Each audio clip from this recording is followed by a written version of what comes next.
өнөөдрийн үйл ажиллагаанд хүрэлцээрсэн ард түмэн та бүхэнд өнөөдрийн мэндийг хүргье.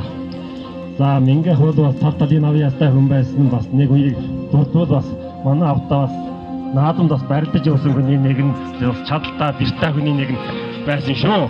Тэгээд бас өнөөдөр юу хөвгтүүдэн бас авийнхаа сахиусыг бас өнөөдөр төрсөн газар ингээд залж авч ирж бас номын өргөд бас байрлуулж байгаад маш их баяртай байна гэж бас 100 жилийн ойгоор бас авийнхаа хүнхийг ингээд алдаршуулж бас ард түмэндээ танилцуулж байгаад маш их баяртай байна. Тэгээд манай ард түмэн бол Бенгаван бас тухайд дуу хэлгийг зохиогоод өнөөдөр бас ингээд дуугийн гаргаж бичсэн цагаахтаа бас баярлалаа.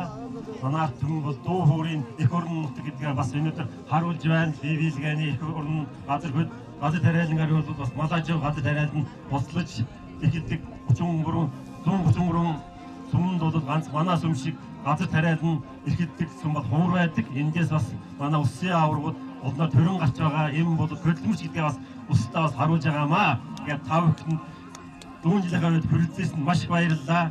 Тэгээд дахин олон өдөр баяр болоход энэ бас та бүхнийг үйл ажиллагаанд оролцоорой гэж та бүхнээс бас хүсээрээ. За ингээд 100 жилдээ бас бид нар чинь аяндаа бас хөдөлмөрийг бас нэмж оруулж байгаа бодлогогүй байгаа тэмцээнүүдийг өнөөдөр бас сурын харваа нэмэгдэж байна, цагаан харваа нэмэгдэж урж байна, бүх төрлийн тэмцээнүүд зохион байгуулагдж байна. Тэмцээн гэдэг бол одоо наадмаас 4-5 удаа гараал нь явагдаж байна. Ийм бол авьяаслаг ард нь чадвартай ард нь гэж харуулж байгаа шүү. Ийм бүхэн та бүхний хайр гэдэг хэлхийг би даатаа хэлж байна гэж та бүхэн ганц сайхан хүчнийг хүсье. За тэгээд өнөөдөр бас 5 цагаас цанхаг шинэ бас клипний дууны нийт бас хоёрын төвд бол тусдаа тэгээд та бүхний бас хүрэлцэнхийг үрж байна гэж. Сайхан надаараа гэж та бүхнээс хүсээрээ гэж та бүхэн ганц сайхан хүчнийг хүсээрээ.